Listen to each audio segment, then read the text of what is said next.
If life is so short, what truly matters? A Buddhist wisdom. The one truth no one can escape. Time doesn't wait for anyone. You breathe, and the moment is already gone. But what's more unsettling isn't the passing of time. It's that everything we hold dear is slipping away with it. Youth fades, relationships change, bodies age, fame, wealth, even identity. None of it stays. And yet we live as if these things will last forever. The Buddha saw this clearly. He named it Anicca, the law of impermanence. From the tiniest dust particle to the largest star, from a fleeting thought to a lifelong friendship, everything changes. Nothing remains. That's why he taught, all conditioned things are impermanent. When one sees this with wisdom, one turns away from suffering. This is the path to purification. But here's the contradiction. Even though we live in a world that constantly shifts, we keep trying to make things stay. We chase stability, permanence, and certainty, where none exist. We spend years building careers, collecting things, growing reputations. Then, when those things change or disappear, as they always do, we suffer. Why? Because we believed they would last. We believed they were ours. But the problem is not time running out. The deeper question is, what are we doing with the time we have? If today were your last day, what would still feel unfinished? Philosophers like the Stoics saw this too. They taught that death is not to be feared, and that we should live each day with intention. They reminded us to focus only on what we can control, our choices, our integrity, and to release what we cannot, like loss or aging. But while Stoicism teaches acceptance, Buddhism takes us further. It asks us to understand impermanence so deeply that we are no longer trapped by it. It's not about accepting change with a stiff upper lip. It's about letting the truth of impermanence reshape the way we see, act, and live, moment by moment. The truth of change isn't here to make us hopeless. It's here to wake us up, to remind us that this moment, right now, is a gift that will never come again. Every breath you take is already gone. So, what are you doing with it? When we stop clinging to fantasies of permanence, we stop postponing life. We stop chasing distractions and start living with clarity. This doesn't mean we avoid pain or sadness. It means we meet them with wisdom. Because when you see clearly that everything passes, you also begin to see what truly matters. The shadow we mistake for ourselves. We spend so much of our lives chasing something, recognition, success, approval. But have you ever stopped to ask, who is doing the chasing? Most people never do. That's because the one chasing isn't really us. It's something we've built, a mental image. A voice in the mind that says, you need to prove yourself. You must be remembered. You are not enough yet. That voice, that shadow, is what we call the ego. The ego is not your true self. It's just a shape we've made out of fear and desire. We want to be noticed. We want to matter. We fear being forgotten. So we build a story about who we are, then spend our entire lives defending it. We shape how we look, what we say, what we do, all to protect this image. But underneath it all, we're exhausted. Not because we're weak, but because we're trying to hold up something that isn't real. The Buddha saw this long ago. He taught that what we call self is just a combination of 5 constantly changing elements: form, feeling, perception, mental formations, and consciousness. These are called the five aggregates. They aren't stable. They don't last. They don't belong to us. Form is the body, changing every moment. Feeling shifts with each experience. Perception labels and judges. Mental formations react and shape habit. Consciousness simply notices, always moving, never fixed. As the Buddha said, form is impermanent, feeling is impermanent, perception is impermanent, mental formations are impermanent, consciousness is impermanent. What is impermanent is suffering. What is suffering is non-self. What is non-self is not mine. I am not that. That is not myself. The ego, then, is just an arrangement of these unstable parts. It has no core, no center, no lasting identity. It's not a soul. It's not something eternal, as some beliefs might suggest. It's a process, a flow of mental and physical habits, fed by wanting and fear. It rises and falls, just like everything else. Even in modern psychology, thinkers like Carl Jung and others have explored this idea. While they use different language, many agree the self we defend so hard is only a part of us.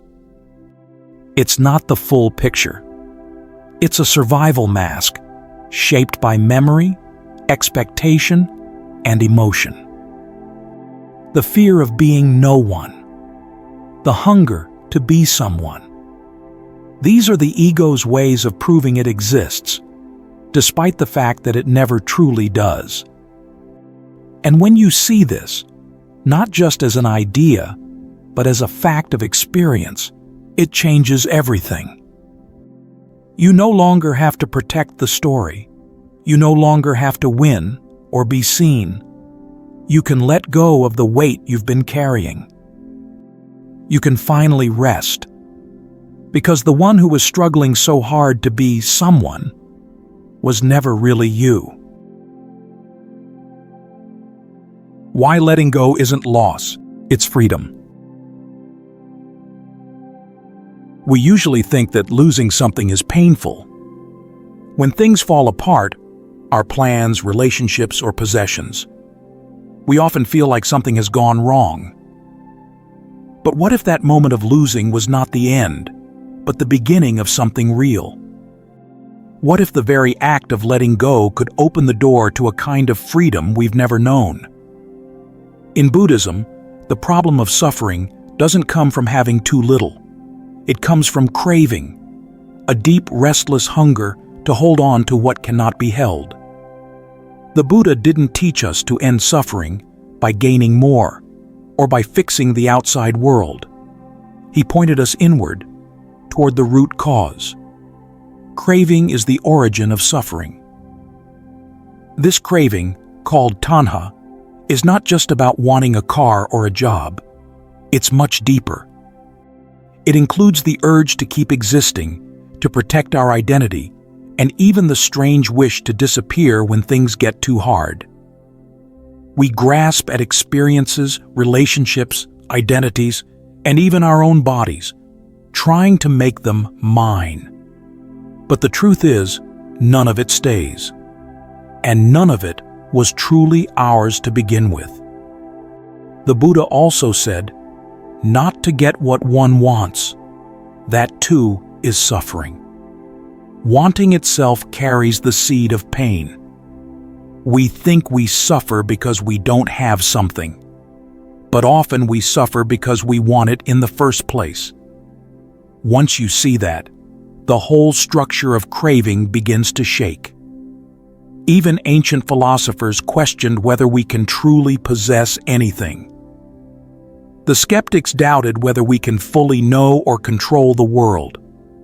But where skepticism often ends in uncertainty and paralysis, the Buddha offers a clear and active path. Let go. Hedonism, on the other hand, seeks peace by chasing pleasure. Buddhism turns that idea inside out. It teaches that peace comes not by feeding the self, but by seeing that the self we cling to isn't solid to begin with. Letting go isn't a passive act. It's not about giving up or turning cold. It's an act of wisdom.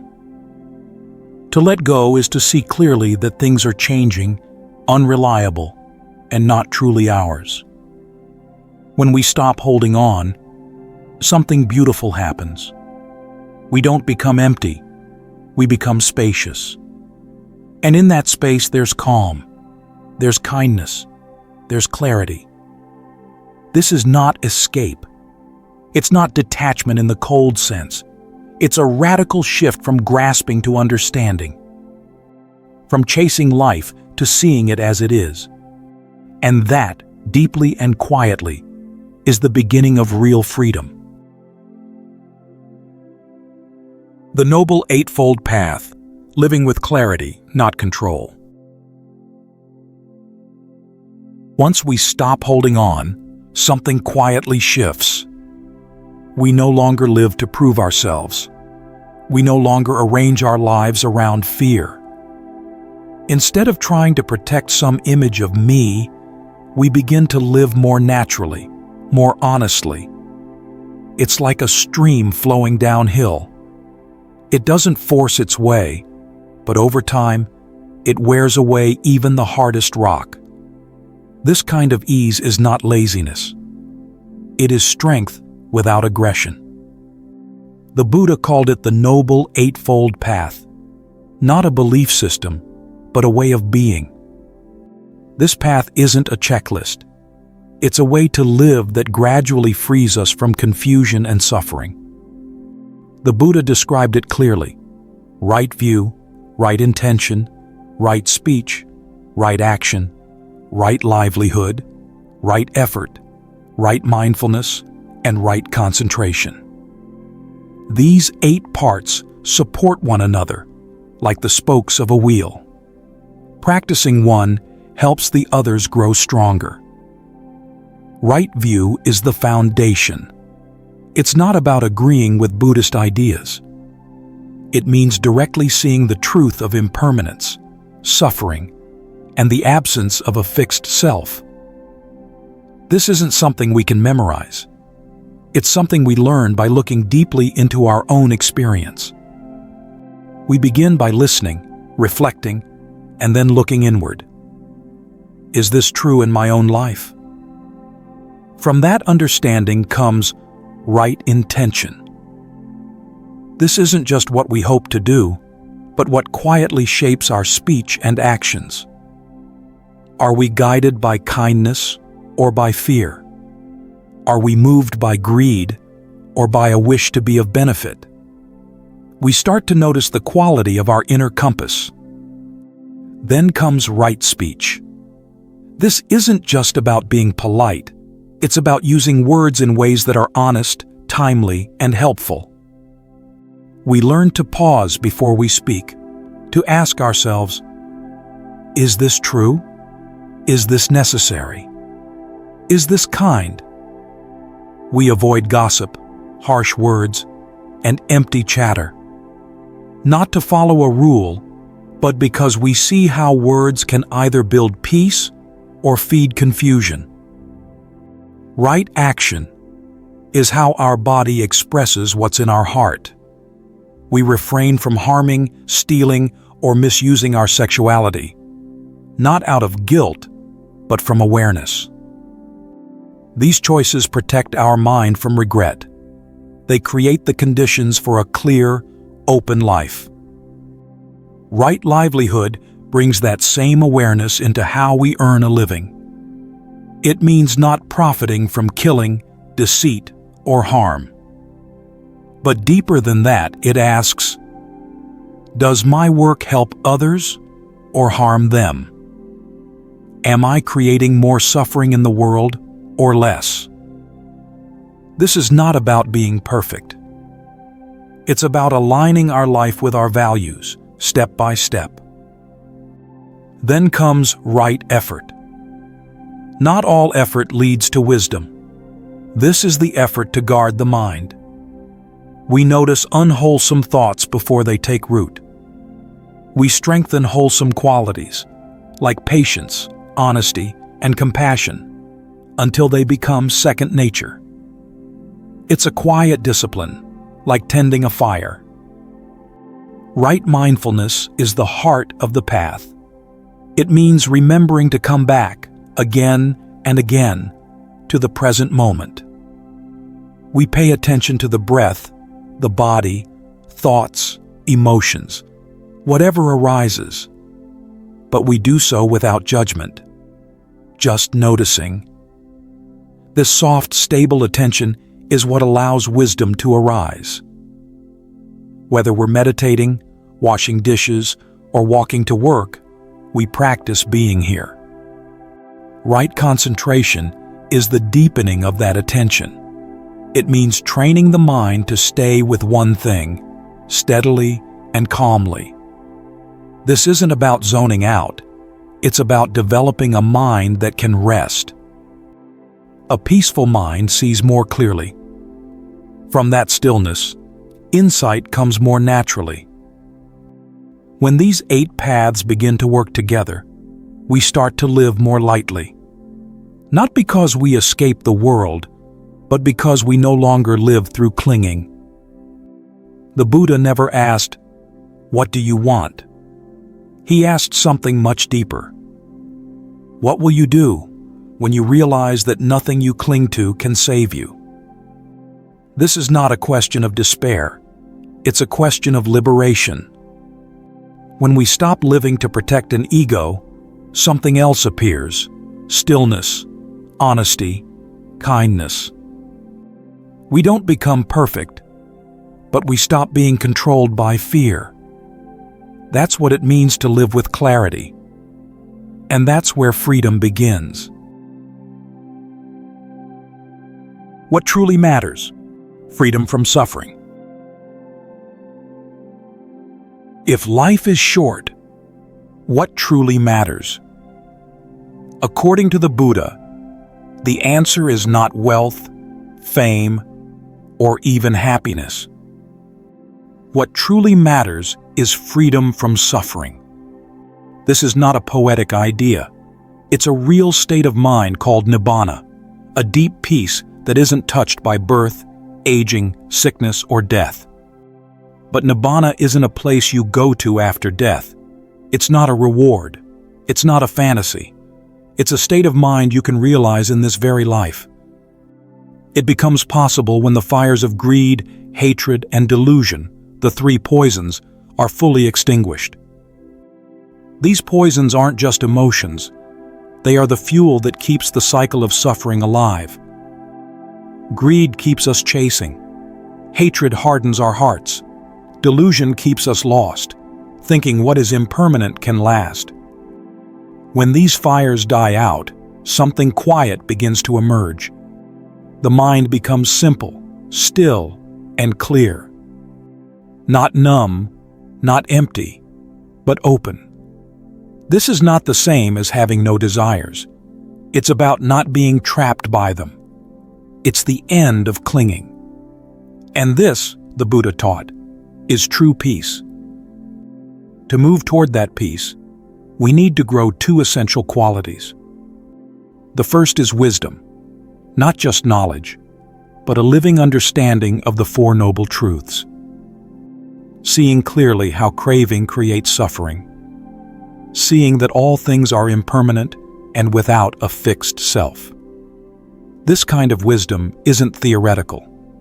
It's sharpened through practice, through watching the mind moment by moment. The second is compassion, a deep care for the well-being of all beings. It's not pity, and it's not personal. It's the wish for others to be free from suffering, even when they're difficult to love. Wisdom without compassion becomes cold. Compassion without wisdom becomes blind. But when both grow together, They bring balance to the path. In Buddhism, even death is a teacher. The Buddha often reminded his disciples, reflect on death daily, not to be afraid, but to wake up. He said, you could die in the time it takes to breathe in and out. When we take that seriously, we stop wasting time.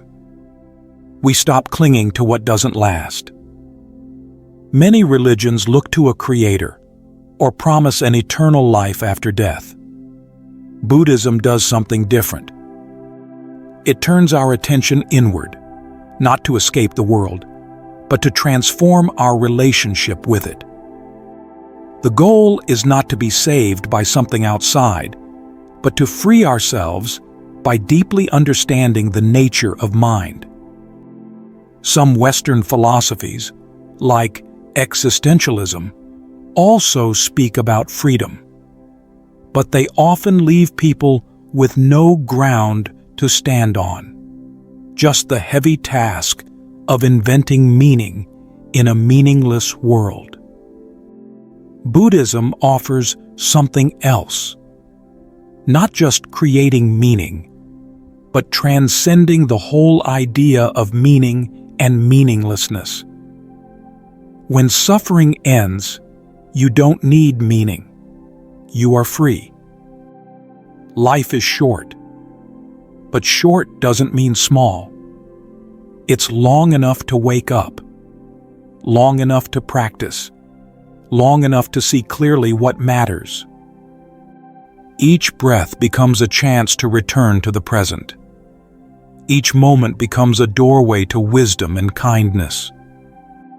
So live with care. Don't wait. Watch your mind. Soften your heart. Let go of what you can't keep.